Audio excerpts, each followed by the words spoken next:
This is an SCP Foundation transmission. You're about to hear the 10 highest rated anomalies of 2025, summarized and documented for public release. Proceed carefully. Number 10, SCP-8626. Children who watch in silence. Some SCPs chase you, some hunt you. This one waits, and it waits where you can't fight back. Early life. SCP is terrifying because it implies a rule of Union City level horror. There are things you can encounter before you even understand what danger is. The file frames it like something that happens to people when they're young. So young that memory doesn't record it cleanly. That's what makes it hit. If you can't clearly remember the first time it touched you, how would you even know you're still being followed? The scariest part is the helplessness baked into it. It's not just an entity exists. It's the suggestion that containment is minimal, that the Foundation can't do much except document, monitor, and react after the fact. And the title itself is a warning.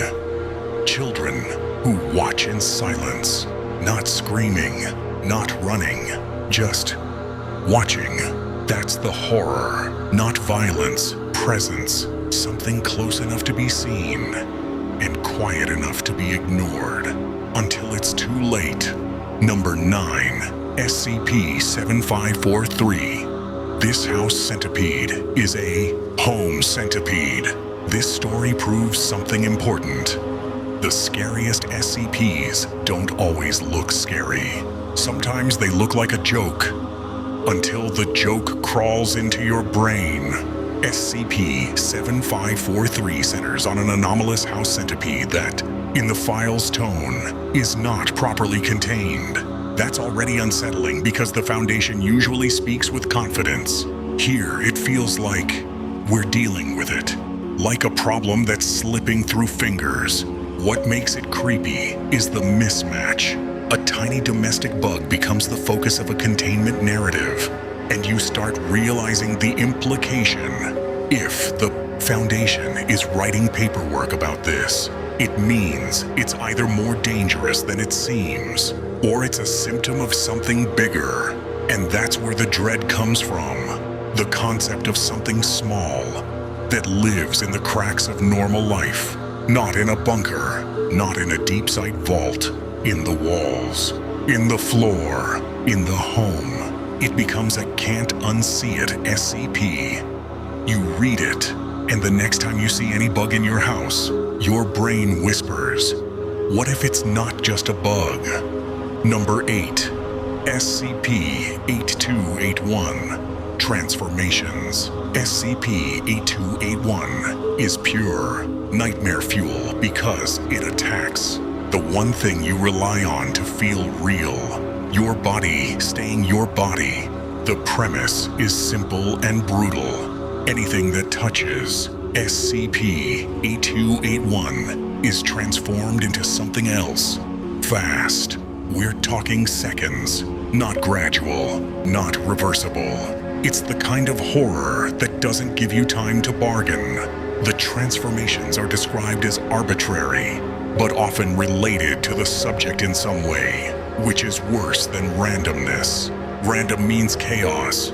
Related means the anomaly understands you, like it's choosing a form that matches your fear, your identity, your history, turning you into a punchline you don't survive. And that's why it's terrifying. It reframes touch as danger. Door handles, tools, walls, the ground. Everything becomes suspect.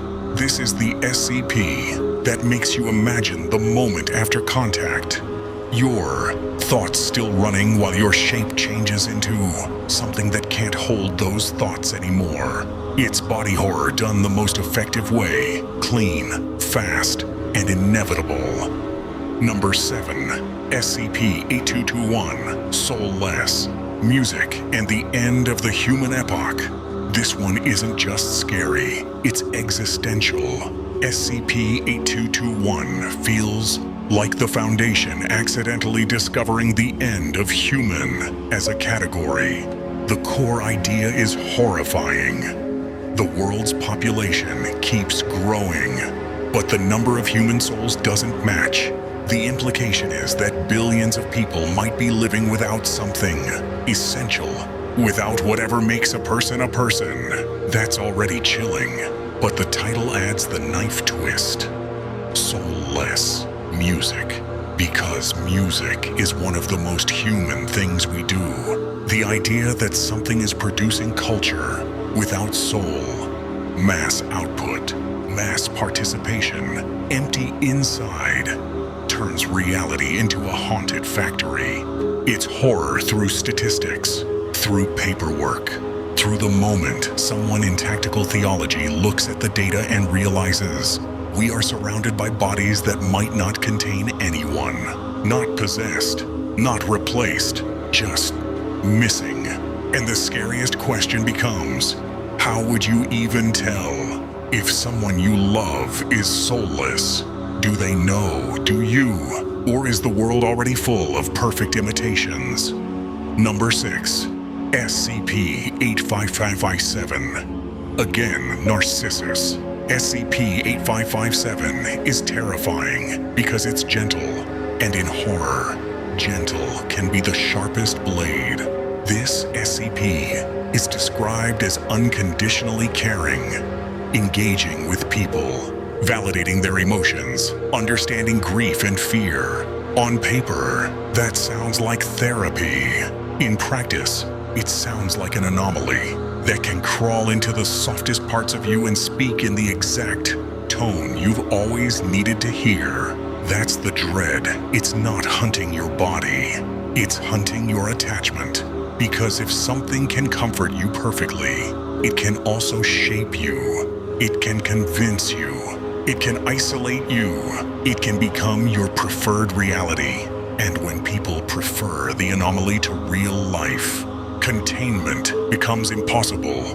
This is the SCP that feels like a parasite disguised as love. A mirror that tells you the version of yourself you want to be and slowly makes you dependent on hearing it. And once you're dependent, you stop asking what it wants. You only ask it not to leave.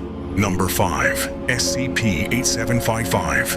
We shall not be moved. SCP-8755 is horror built on ideology. Something you can't lock in a box because it travels through people. The file centers on Mr. Wilkinson and a dangerous, mind-altering belief system tied to him. The containment isn't about claws or toxins. It's about transmission. One conversation, one exposure, and your thinking can shift into something unrecognizable. That's why solitary confinement is treated as essential, not because he's physically unstoppable, because he's contagious in the way a thought is contagious. That hits different. You can't wear gloves against an idea. This story is scary because it mirrors real life. Movements that start as just words and become identity, then action, then violence. The SCP lens makes it colder. The Foundation has effectively decided the safest solution is to remove a person from humanity forever. And that makes you wonder who the monster is, the anomaly, or the system that contains it. Because once containment becomes ideology management, you're not just fighting threats, you're fighting meaning. Number 4. SCP-2003. Black Lung. This is one of the scariest kinds of SCP, the kind that hooks into a real-world nightmare. SCP-2003 ties to the Centralia coal seam fire, an underground fire that's been burning for decades. The story takes something already haunting, an invisible, unstoppable inferno beneath the ground, and adds an anomalous edge that feels like suffocation made into a curse. Black Lung as a title is brutal because it's not metaphorical. It's physical. It's slow. It's what happens when the earth itself becomes poison. And that's what makes this one linger. The setting is ordinary. Roads, houses, a town you could pass through. Except under the pavement, there's heat and smoke, and something that doesn't stop. It's environmental horror with Foundation documentation. Like the world is a containment chamber and nobody can lock the door. This SCP makes you imagine walking on ground that is burning under you. Not in flames you can see, but in rot you can inhale. Number 3. SCP-9000. The Trench. SCP-9000 hits like a philosophy lecture written by something that hates you. The core line that defines this file is the idea that the Foundation has always built prisons. The first facility under the 3 arrows was a prison. The last one will be too. That's not just about an SCP, it's about the Foundation's identity. And the horror is the implication that containment isn't temporary. It isn't until we find a cure. It's civilization's default state. Build walls, label threats, lock things away, repeat forever. The Trench feels like a place and an idea at once. Like something buried deep in the Foundation's history. Proof that the mission was never clean. This is dread without jump scares. Dread through inevitability. Through the suggestion that no matter what you contain, you become containment. And if the Foundation is a prison, then maybe everything inside it, including the people, is also contained. Number 2. SCP-9800. Life and death in another world. SCP-9800 is terrifying because it offers hope and then poisons it. The concept leans into multiversal travel, different worlds, different versions of life, and the possibility that death isn't a full stop. The horror comes from what happens when humans treat that like a resource.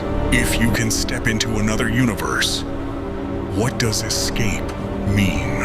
If you can run from consequences, do you bring the consequences with you? This SCP feels like a doorway that shouldn't exist, not because it's dangerous in a simple way, but because it breaks the moral architecture of reality. Suddenly, life becomes transferable, death becomes negotiable, and the Foundation, an organization built on control, has to manage the unmanageable. The dread is scale. If the boundary between worlds becomes a hallway, something from the other side eventually walks through. And worse, if people learn they can survive somewhere else, they might stop valuing the world they're in. Number 1. SCP-9084. And if I did, you deserved it. SCP-9084 is number 1 because it attacks the thing you trust most in the SCP universe, the document. This file is horrifying because it frames containment as something different. Containment of existence, containment of information, containment of the story itself. The idea is that the record may be wrong on purpose, and the Foundation's goal is to keep the anomaly's presence controlled. Even if the truth can't be cleanly captured, that turns reality into a hostile environment. If the file can't be trusted, what can? If the Foundation edits the record to contain the threat, then the threat isn't just an entity. It's the fact that knowing it harms you. And the title, "And If I Did, You Deserved It," reads like a confession with no remorse. Like the file itself is speaking to you. Like the act of reading is part of the event. This is meta-horror done right. The document becomes the monster. So when you finish the story, you don't feel safe. You feel implicated. Like the file looked back. That's the top 10 scariest SCP stories of 2025. Which one was your favorite? Drop your pick in the comments. If you want more SCP breakdowns and scary stories, hit like. subscribe, and turn on notifications. New videos daily.